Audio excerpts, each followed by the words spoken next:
Bonjour, nous sommes le mercredi 5 juillet, donc un petit point. Donc les conditions sont pas forcément top, là, le temps est changeant.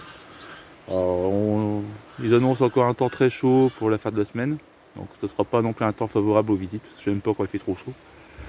Ce matin je pensais faire un tour sur le rush numéro 3, mais malheureusement le temps était froid et humide, il y a eu de grosses averses, donc bon, j'ai reporté cette visite à un autre jour. Hier j'ai fait un tour ici pour contrôler, on va dire, les dernières colonies où il n'y avait pas encore de reine, puis au final pour l'une, j'ai vu une reine du couvain, donc c'est bon. Et pour une autre, pas beaucoup d'abeilles, pas de couvain, donc j'ai tout secoué. Et puis voilà, ça me libère un peu de place. Ah, vous voyez là, je sais pas si vous avez vu, un frelon asiatique. Voilà. Ouais, il y en a. Ça commence à chasser à nouveau. Donc oui, donc j'ai secoué là, les cadres. J'ai récupéré, on va dire, les cadres. Il n'y a pas de couvain, mais avec des réserves. J'en ai profité pour les donner à une ruche qui commençait à un petit peu manquer de place. Puis voilà. Et les abeilles sont dispersées elles sont retournées sur la ruche noire, qui était une ruche un peu faiblarde. Ça m'a permis de la doper. Il y avait une reine en ponte, donc voilà. Sinon, que dire d'autre? Ouais, j'étais un peu inquiet parce que j'ai eu 50% de réussite au niveau des essaims fin mai. Bon, là, en mettant un cadre en plus, pour celle où j'avais un doute. Alors, soit la reine s'est mise à pondre, soit n'ont levé de nouvelles. Donc, difficile de faire la différence. Mais dans tous les cas, bon, j'arrive à 90% de réussite. Bon, je pense pour certaines, c'était une reine qui était en retard. Parce que bon, j'ai vu des colonies où il y avait vraiment, j'étais surpris de voir 4 cadres de couvain fermés. Donc voilà, la reine s'est mise à pondre, on va dire, début juin, pour rattraper son retard. Bon, pour d'autres, je pense que, surtout la bleue, voilà. Là, il y a eu un remérage, j'avais introduit une reine, il y a eu un échec, je n'ai pas accepté la reine, une reine que j'avais achetée sur internet. Et donc j'ai mis un cadre, et donc au final il y a une reine qui commence à pondre, donc là ça va redémarrer lentement. Bon, je ne m'inquiète pas pour leur développement parce qu'au final il y a du pollen, il y a du miel, elles sont gorgées de miel. C'est mieux que les dernières. Les dernières, honnêtement, c'était un peu limite.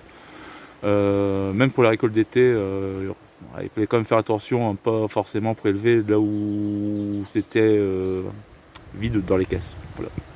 Elles peuvent mettre du miel dans les os et puis ne rien avoir dans le corps. Donc là c'est bon, tout est bien, elles sont remplies. Ouais, donc j'ai fait une première récolte d'été il y a 15 jours. Enfin, j'ai commencé, donc bon, je l'ai étalé sur plus d'une semaine parce que j'avais 11 os. J'ai récolté un petit 100 kg. Bon, vous avez des os qui vont vous donner 8 kg de miel. Et quand ils sont vraiment bien remplis, j'ai fait l'expérience, on peut récupérer à 11-12 kg. Voilà. Donc, vraiment, c'est bien operculé. Quand je parle de récupérer, c'est en pot, voilà. Parce qu'il y a toujours un peu de perte. En plus, il y avait quand même pas mal de miel qui reste dans les opercules. Donc ça, c'est encore un autre problème. Il va falloir que je règle. C'est comment on va les récupérer. Parce que par égouttement, on ne récupère pas tout. Il y a quand même encore pas mal de miel dans les opercules.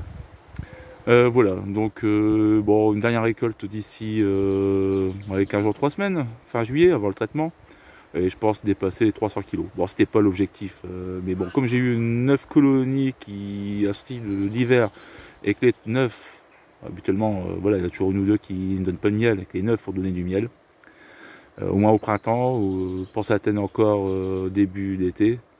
Donc voilà, on arrive à des scores, un rendement assez important. Donc je pense que je vais être autour de 30 kg un peu plus de 30 kg par colonie. Donc habituellement, ouais, une bonne vingtaine de kilos, mais pas plus, allez, 23, 24, bon c'est déjà bien. Donc voilà pour le point. Donc bon, l'avantage de faire aussi une récolte là, le 15 juin, c'est que j'ai un miel vraiment typé ronce. Voilà. Et là le prochain sera typé, on va dire, tilleul, parce que bah, ils ont pu profiter du tilleul, plus après les autres plantes qui vont arriver, les autres fleurs qui arriveront. Il y a toujours, on va dire, des petites mielées en juillet. Alors je sais pas où elles vont, mais j'ai toujours remarqué des poussées. Des petites poussées. Alors si les conditions climatiques sont bonnes, bah, ça peut être intéressant. Bon, après, il ne faut pas non plus chercher à faire du miel au mois d'août si vous n'avez pas de prairies fleuries. Donc c'est plus ou moins mort. Voilà. Donc bon, je referai une vidéo prochainement. Donc là, c'est un petit point rapide.